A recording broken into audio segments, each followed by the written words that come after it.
مچھر مکھی کا خون لگا ہو تو کیا نماز پڑھ سکتے ہیں؟ کیا کپڑے پر مچھر مکھی کے مر جانے سے خون لگ گیا ہو تو کیا اسے پہن کر نماز ہو سکتی ہے؟ اور اگر نماز کی حالت ہی میں کسی مچھر کے دب کر مر جانے سے خون لگ جائے تو کیا کریں؟ محمد ثاقب انڈیا سے۔ محمد ثاقب بھائی، پہلے تو آپ کا بہت بہت شکریہ کہ آپ مختلف طریقوں سے مچھروں کو قتل کرتے ہیں، کیونکہ کراچی میں ہم مچھروں اور مکھیوں سے بہت پریشان ہوئے ہیں۔ تو کبھی آپ کے نیچے دب کے مر رہے ہیں، کبھی آپ ہاتھ مار رہے ہیں تو مچھر کا خون کر رہے ہیں۔ جب بھی میں سنتا ہوں کہ کسی انسان نے مچھر کا قتل کیا ہے، خوشی ہوتی ہے کہ چلو دنیا سے چند مچھر تو ختم ہوئے۔ اور آپ کراچی والوں کے لیے بھی خصوصی دعا کریں، بارش کے بعد جو ہمارے ہاں مکھیوں کی ایک بھرمار ہے، جیسے فرعونیوں پر مینڈکوں کا عذاب مسلط ہوا تھا نا، تو ایسا لگ رہا ہے کراچی والوں پر مکھیوں کا عذاب مسلط ہوا ہے۔ غلط لوگوں کو بار بار کراچی والے سلیکٹ کرتے ہیں انتخابات کے لیے، جس کی وجہ سے کبھی مچھروں کا عذاب آتا ہے کراچی والوں پہ، کبھی مکھیوں کا عذاب آتا ہے۔ ابھی ہم نے اسٹوڈیو سے گھنٹہ لگا کے مکھیاں بھگائی ہیں بڑی مشکل سے، تو میں تمیز سے یہاں بیٹھا ہوا ہوں، ورنہ یہاں کا بھی منظر آپ دیکھ لیتے۔ بہرحال مسئلے کا جواب یہ ہے کہ مچھر مکھی کے خون سے کپڑے ناپاک نہیں ہوتے، وہ اگر دب کے قتل بھی ہو جائے تو صرف ثواب ہی ملتا ہے، وہ نماز آپ کی ہو جائے گی انشاءاللہ۔ اچھا بھائی، خون نکلنے سے کیا وضو ٹوٹتا ہے یا نہیں؟ کیا خون نکلنے سے وضو ٹوٹ جاتا ہے؟ ایک عالم نے بتایا کہ وضو نہیں ٹوٹتا، اور دلیل یہ دی کہ کسی جنگ سے واپسی پر ایک انصار صحابی جو پہرے داری پر مامور تھے، ان کو نماز کی حالت میں کسی مشرک نے زخمی کر دیا، ان کا کافی خون بہا مگر انہوں نے نماز نہیں توڑی۔ وضاحت فرما دیں سید اعجاز احمد۔ یہ حدیث اکثر پیش کی جاتی ہے جو آپ نے پیش کی ہے، اور رد کیا جاتا ہے، یہ دلیل کے طور پہ پیش کی جاتی ہے کہ جی دیکھو وہ تو صحابی خون نکل رہا تھا، نماز پڑھ رہے تھے، پھر بھی وضو نہیں ٹوٹتا ان کا۔ تو اس کا جواب یہ ہے کہ قرآن مجید سے پتہ چلتا ہے کہ خون نجس ہے،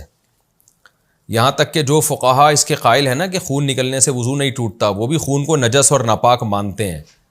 تو اسی حدیث پر ہم ان پر بھی حجت پیش کرتے ہیں کہ یہ اس حدیث میں تو یہ ہے کہ خون نکلا، تو چلو آپ نے کہہ دیا نکلنے سے وضو نہیں ٹوٹتا، لیکن کپڑے تو ناپاک ہو گئے نا، تو ان کی نماز کیسے ہو گئی؟ تو جو جواب آپ کا اس کے بارے میں ہے، وہی جواب ہمارا اس کے بارے میں، کہ خون نکلنے سے کپڑے تو ناپاک ہو رہے تھے نا ان کے، تو جب کپڑے ناپاک تھے پھر بھی انہوں نے نماز پڑھی، تو آپ کیا کہہ سکتے ہو؟ یہی کہو گے، یہ تو نہیں کہہ سکتے کہ خون پاک ہے، اس لیے کہ وہ تو قرآن سے پتہ چلتا ہے خون ناپاک ہے۔ تو آپ یہی تعویل کرو گے کہ بھائی ان صحابی کو اس وقت مسئلے کا علم نہیں تھا، اور نہ نبی صلی اللہ علیہ وسلم سے یہ ثابت ہے کہ نبی نے ان کو یہ کہا ہو کہ ہاں بھائی جو ہے نا جو خون آپ کا نکلا تھا اس سے آپ کا وضو نہیں ٹوٹا، تو نہ نبی صلی اللہ علیہ وسلم سے ان کی تائید ثابت ہے، یہ ان کا اپنا ذاتی عمل تھا۔ تو عین ممکن ہے ان صحابی کو مسئلے کا علم نہ ہو، یہ بھی ممکن ہے کہ خون کی نجاست کا حکم بعد میں نازل ہوا ہو، اس وقت تک شریعت کے یہ والا حکم شریعت کا آیا نہ ہو کہ خون نجس ہوتا ہے ناپاک ہوتا ہے۔ تو باقی خون کے نکلنے سے وضو اس لیے ٹوٹتا ہے کہ خون نجاست ہے، اور حدیث میں آتا ہے ایک صحابیہ نے نبی صلی اللہ علیہ وسلم سے عرض کیا کہ یا رسول اللہ مجھے استحاضہ ہوتا ہے نا، تو آپ نے فرمایا توضئی، وضو کر لیا کرو جب یہ خون نکلا کرے، فإنها دم عرق، یہ رگ کا خون ہے، یہ حیض نہیں ہے، لیست بالحیضہ، یہ حیض نہیں ہے، یہ رگ کا خون ہے جس کے نکلنے کی وجہ سے وضو ٹوٹ رہا ہے۔ تو اس لیے ہم بھی کہتے ہیں کہ جب بھی رگ سے خون نکلے گا تو وضو ٹوٹ جائے گا اسی حدیث کی بیس پہ، اور ویسے بھی نجس چیز ہے، نجاست کے جسم سے نکلنے سے وضو ٹوٹ جاتا ہے۔ تو اگرچہ خون نکلنے سے وضو ٹوٹنے کا مسئلہ اختلافی ہے، مگر یہ حدیث امام حنیفہ کے خلاف پیش نہیں کی جا سکتی، وجہ اس کی ہے کہ نجس تو بہرحال ہے۔ اب بعض حضرات نے اس میں بڑی تعویلات کی ہیں کہ ہو سکتا ہے ایسے پچکاری خون کی نکلی ہو کہ کپڑے پہ نہ لگاؤ اور بالکل ایسے نکل کے، تو یہ ممکن نہیں ہے بھائی، کہ جب زخم سے خون نکل رہا ہو تو ایسے پچکاری کے ساتھ کہ جسم اور کپڑوں پہ لگی نہ رہو، یہ پاسبل نہیں ہے۔ تو اس لیے اس حدیث کے ظاہر پر کسی کا بھی عمل نہیں ہے۔ تو یہ حدیث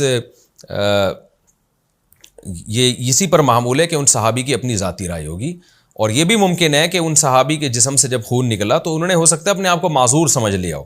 معذور آدمی کا وضو نہیں ٹوٹتا، معذور کا مطلب یہ کہ نماز ان کو یہ غالب گمان ہو کہ یہ جو بلیڈنگ مجھے ہو رہی ہے یہ نماز کے آخری وقت تک ہوتی رہے گی، اور میرے لیے اب طہارت کے ساتھ وضو کرنا ممکن نہیں ہے۔ بعض دفعہ پیشنٹ کی اتنی بلیڈنگ ہوتی ہے نا کہ اس کے لیے ممکن ہی نہیں ہوتا کہ وہ جب خون رکے گا تو وہ وضو کر کے نماز پڑھ لے گا، رکتا ہی نہیں ہے خون۔